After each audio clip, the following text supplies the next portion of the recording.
As much as we love to see two warriors locked in a cage to determine superiority, a big fight just magnifies the whole experience. There's just nothing like it. But with the stranglehold that the UFC has over the entire sport of mixed martial arts, it seems incredibly rare to have any talk about a big event without the trademarked octagon in the building. With the forum in Inglewood, California, packed and cheering loudly as AJ McKee gave a star-making performance while dethroning Patricio Pitbull and claiming the $1 million prize in Bellator's featherweight Grand Prix, we thought it would be a good idea to dig a little deeper at the topic of big fights. What's up, I'm Ant Walker from MMA On Point. I'd love to give a massive beyond massive shout out to the writer of the script, Anthony Walker. Thanks so much to the big man on campus, Anthony Walker.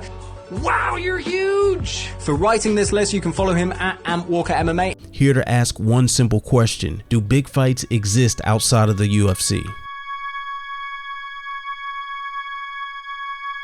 Now let me be absolutely clear. In my opinion, the main event at Bellator 263 was the best fight that could have been made without getting the approval of Dana White. Outside of a select few champions changing weight classes or the fantasy matchups across different promotions, this was arguably the single best fight on paper that could have been made in the entire sport. On the broadcast, Mauro Ranallo said, Bellator MMA has been in operation for a dozen years, nearly 3,000 fights, none bigger than tonight's main event. Commercials advertising the event labeled it as the most explosive title fight in Bellator history. And while those words could easily be dismissed as promoter speak, this time they hold a lot of weight. This was the dominant champion versus the undefeated challenger. Patricio had done nothing but get his hand raised, capturing both the featherweight and lightweight belts, in addition to adding some impressive finishes to his resume. On the other hand, McKee had transformed before our eyes, starting off as a promising prospect with a family lineage in MMA to now establishing his own legacy, complete with highlight reel finishes over a gradually increasing level of opposition. His championship ambitions, careful career grooming, and his upbringing at one of the most respected gyms in the sport came to a head in a full arena just 20 miles from his hometown of Long Beach, California. It just doesn't get much better than that, and maybe that's the problem. This felt rare, and of course that's good to an extent. I mean, if every fight was special, then none of them would be. But let's back it up and define what a big fight is first. Now sure, pairing a couple of well past their prime veterans will attract some attention, but that just taps into a sense of nostalgia that can be mistaken for a big fight feeling. And of course, the recent trend of celebrities and MMA fighters has stolen the spotlight in the boxing world and generated big fight money in the process, yet it's hard to call that legitimate. For our purposes today, a big fight takes place between two real combat athletes who are in their actual preferred discipline, in or near their prime, with implications on the overall landscape of the sport and or the hierarchy of the best in the world. So with that in mind, do me a quick favor and just think, when was the last time there was a big fight that didn't take place in the UFC? And after you come up with that answer, think of the time before that. Keep playing this game, and it won't be long before you're scratching your head, asking a friend, or checking the Sherdog Fight Finder. In the days before mainstream corporate sponsorships, incredibly lucrative television deals, and regular SportsCenter segments, finding big fights outside of the UFC wasn't that difficult. Aside from disrupting the traditional sleep schedule and getting creative with finding a suitable stream, or just avoiding spoilers while waiting for a tape delay, fans in the Western Hemisphere could tune into Pride and watch Japan present a variety of high-level fighters with a healthy dose of pageantry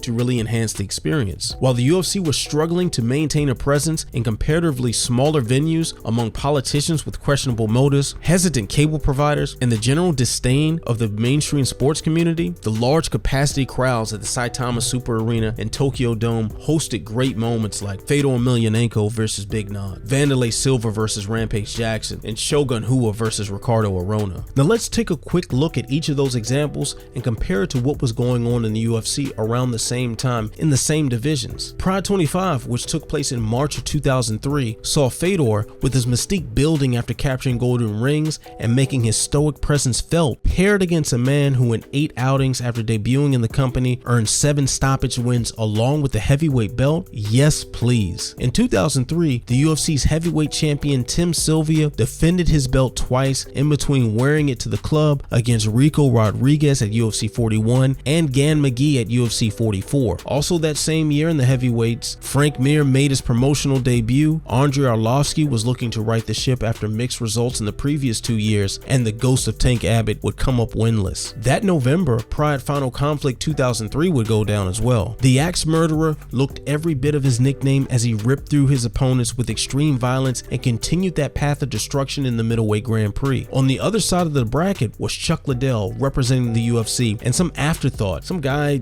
Rampage Jackson, he had already claimed wins over Murillo Bustamante and Kevin Randleman. Plus he had that crazy slam KO. So I guess he was a legit. Man, shut up and take my money. At 205 pounds, Randy Couture would shock us all by KOing Liddell for the interim belt at UFC 43. But then he would unify that title after literally spanking Tito Ortiz at the aforementioned UFC 44. Also that year, Rich Franklin would begin his Hall of Fame octagon run, and Vitor Belfort would provide us with one of the more gruesome moments in the sport's history at the expense of Marvin Eastman. Leading up to Pride Final Conflict 2005, Shogun was raging his way through the ranks of Pride, stomping and soccer kicking his way through that year's middleweight Grand Prix. With 2 rounds to complete in the tournament that evening, and Alistair Overeem, Vanderlei Silva, and Ricardo Arona remaining in the bracket, this was undeniably a big deal, injected in my veins. While Shogun was in the midst of perhaps the single best year ever for an individual fighter, the UFC's light heavyweight division was very busy. Liddell finally wore a belt after avenging his KO loss to Couture at UFC 52 and defended it at UFC 54 against Jeremy Horn. Forrest Griffin and Stephan Bonner will be credited with saving the promotion and establishing Spike TV as the long-term broadcasting partner. Undoubtedly, many milestones and big moments on each side of the world. However, a very strong case can be made for Pride having the better talent at the time and therefore the bigger and better product as well. Now that's just looking at the main events in Pride and not touching the rest of their cards, which were consistently stacked with intriguing names and matchups. I mean, after all, Fedor versus Cro Cop wasn't even the main event at Final Conflict 2005. And that's not even factoring some of the bouts of consequence to come out of other promotions in the region, such as Rings and Shuto, or even the MMA adjacent product coming from K1. Even after Zuffa purchased Pride in 2007, shut the doors, and added much more depth to their roster as a result, big fights still happen with some level of regularity outside of the UFC. Fans still pack Saitama Super Arena to watch highly regarded non-UFC fighters like Shinya Aoki and the horse meat version of Overeem in Dream and Sengoku. While Elite XC is mainly remembered for using the viral success of Kimbo Slice as its calling card, Kimbo Slice would get murdered in the UFC. The network deal with CBS and efforts to promote women's MMA, along with fostering the cult following of Nick Diaz and the Scrap Pack, it came close to legit big fight status. In its extremely brief run, Affliction shook the MMA world, attracting talent away from the UFC, drawing multi-million-dollar gates, and a respectable number of pay-per-view buys while being counter-programmed. Now, questioning some of their business decisions is obviously warranted, but it's hard to not consider their 2 cards big fights. Carrying the torch from Elite XC, Strikeforce put on genuinely big fights as the clear number 2 in the world of mixed martial arts. With its own CBS and Showtime broadcast deal to boast, Scott Coker did his best to turn heads away from the octagon as often as possible. By putting Cyborg and Gina Carano in a main event, along with being the first to promote a sanctioned MMA card in California, its place in the history books has been sealed. Add in the presence of Fedor, his accompanying marketing machine, a deep heavyweight roster embarking on a Grand Prix reminiscent of Pride at its best, and fan favorites across the weight classes, and you have the recipe for reaching beyond the scope of your average promotion. And this was before Zuffa stepped in with open arms and deep pockets. So while fights like the first clash between Ronda Rousey and Miesha Tate and that surprising booking of Fedor and Dan Henderson took place under the Strikeforce banner and can qualify as big time events, the UFC loomed in the background with at least some direct say in the company's direction. After being absorbed into the Fertitta family investment portfolio, the WEC had its moments as well. Housing the best in the world at featherweight and bantamweight provided big fights with the likes of Jose Aldo, Uriah Faber, and Dominic Cruz without overlapping with the UFC roster and being second guessed like the welterweight and lightweight divisions were. But of course, there was no escaping the presence of the Zuffa Big Brother. Look no further than WEC 48, their lone pay-per-view offering. It was essentially a hijacked UFC presentation and stripped of much of its WEC branding, from the gloves to the commentary team. Sifting through the muddy waters of who gets credit for the promotional successes of the WEC and the late era Strikeforce might reveal the problem with big fights outside of the UFC. They simply cast too big of a shadow to escape. While high-level fighters have bounced around from company to company and picked up wins and losses with a variety of logos on the cage or ring floor, intertwining their legacies in the precise science known as MMA math, the UFC used to be one of the many cogs in that wheel. Now it's close to becoming the only real game in town at the upper echelon. Minus its imposing opposition, the UFC began to gradually increase the number of events and number of total fights they promoted per year, and this in turn made big fights less likely outside of their doors. Starting with the tough boom in 2005, the UFC began increasing the number of events. For the first time in the company's history, they staged 10 fight cards, but kept consistent with the roughly 8 bouts per event average that was the norm for the SEG ownership group. But after snatching up the World Fighting Alliance, that jumped to 18 events with a 9-fight average. In 2008,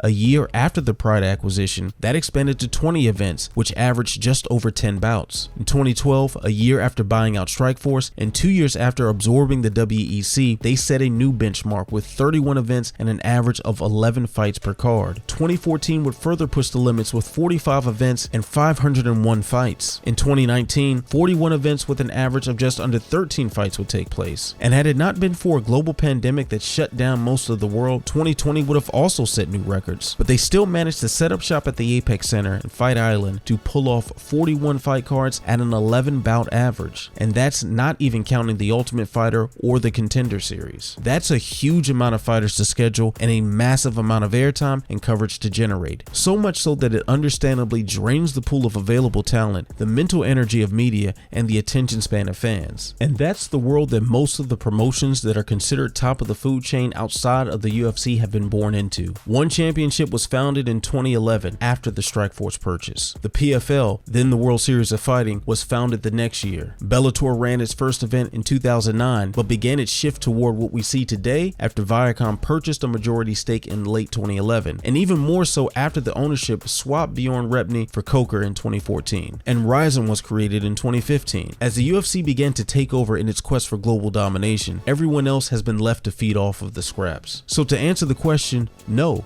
big fights don't exist outside of the UFC. That's simply because all roads lead through the UFC in some way. Despite their claims at viewership in the millions and billions, One Championship has struggled to make a splash in a substantial way, and reports more legitimate than the thinly veiled PR that says otherwise. The house that Chartreuse built hasn't been able to outdo other promotions in the Asian market, much less establish itself as serious competition for the UFC. With all due respect to fighters like Angela Lee and Ong Lasong, the presence of ex-UFC fighters like Demetrius Johnson, Eddie Alvarez, and to a lesser extent Brandon Vera have consistently generated much more attention than anything else they have offered. As the heir apparent to Pride, we'll hear the footsteps of Ryzen at least once a year since they've carried on the tradition of a New Year's Eve card, but following in the pro wrestling roots of Japanese MMA, freak show fights like Floyd Mayweather versus Tenshin Nasukawa are the main attraction, with a healthy dose of names from yesteryear to fill in the blanks. With a mega corporation that has such a strong presence in television like Viacom in charge, it makes sense for Bellator to come closest to reaching UFC level big fights. But most of his biggest moments in the Viacom era have come courtesy of former UFC fighters who have seen their best years come and go, been shown their walking papers, or deemed less valuable than their price tag. So when Ryan Bader became the double champ and Rory McDonald defeated Douglas Lima, it was hard to not view their success with some degree of skepticism considering their inability to reach those peaks in the UFC. Not to mention that ridiculous offerings like Kimbo Slice versus Ken Shamrock forced names like Michael Chandler and Patricio Pitbull to take a back seat at Bellator 138. There is one huge exception that suffered due to either bad luck with timing or Dana White being a Kaiser Soze level mastermind: the two fights between Chandler and Alvarez. Their first meeting at Bellator 58 felt important in the build-up. Alvarez, who was a well-traveled champion prior to his stint with Bellator, was built as a star in the organization, and many looked at him as the best lightweight outside of the UFC. An undefeated Chandler worked his way through the season tournament to earn his shot, and the two felt destined to create fireworks. That they did, and in a crazy war that ended with Alvarez surrendering his belt to a 4th round rear naked choke. It was immediately regarded as a 2011 Fight of the Year candidate. Unfortunately for them, later that same evening, Shogun and Dan Henderson would steal the spotlight in a more high-profile dogfight at UFC 139. When the two lightweight greats were rebooked, the courtroom battle for Alvarez's services was in the background. With a UFC contract and a rich 155-pound division there waiting for the Underground King, it was impossible to view the rematch at Bellator 106 outside of that context. Just 4 fights after eking out that controversial decision in Long Beach, Alvarez wore a UFC strap after demolishing Rafael dos Anjos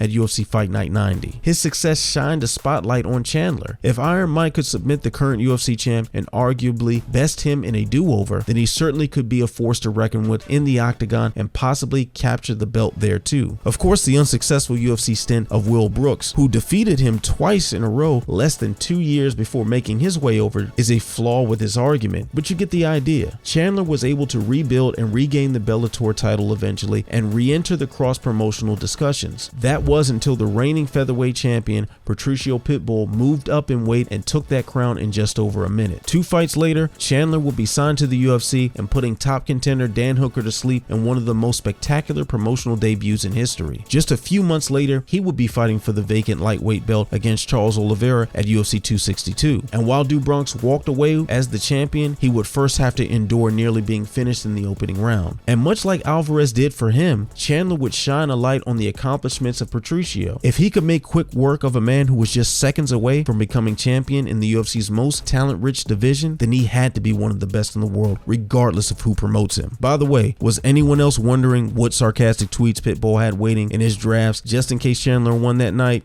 We'll never know. But anyway, when we add in the fact that Patricio as a career featherweight did that to a lightweight, it only amplifies his calls for respect among the sport's elite. There was already a case to be made for Patricio being the best featherweight in the world. Any more wins add to that argument while simultaneously feeding speculation about his place at lightweight. But the end result was something even more dramatic for Bellator in the totem pole of MMA supremacy. When the stoppage was called in favor of the new champ, the sights and sounds of the Los Angeles area showing love to its homegrown phenom seem reminiscent of other big homecomings in the sport, such as Conor McGregor's main event win in Dublin or Stipe Miocic defending his title in Cleveland. But even more importantly, when McKee left the forum with a new piece of hardware, he instantly took over Pitbull's spot in the overall conversation. However, unlike his opponent or anyone else in the post-Strikeforce era, he has hijacked the cross-promotion discussions and pound-for-pound lists without crossing paths with anyone that was a true contender in the UFC. Even before the UFC swallowed the competition, that was a difficult feat to accomplish. For example, Jake Shields defeated Dan Henderson, Gilbert Melendez had to best Josh Thompson, and Daniel Cormier had to get through Josh Barnett. The Mercenary broke that tradition. Despite Coker's calls for McKee to stand across from the best at 145 in the UFC, we know it's not going to happen, at least not in some sort of co-promoted venture. Much like was the case with the runs of Chandler, Alvarez, or any other long-reigning champion that Bellator has had, those calls will go unanswered. But the difference now is that Bellator doesn't need to demand a chance to prove it has the best current fighter in any particular weight class. While it's typically assumed the UFC has sole rights to those claims, there's a huge amount of doubt surrounding that notion at featherweight. And with its plans to test the waters at lightweight and some more of that good old MMA math, the name AJ McKee just might come up there too. To completely contradict myself just a few minutes ago, Bellator 263 showed that big fights can exist outside of the UFC. And depending on what happens during McKee's title reign and the significant push that you can expect from the combined forces of Bellator, Showtime, and CBS, it just might start happening a little more often.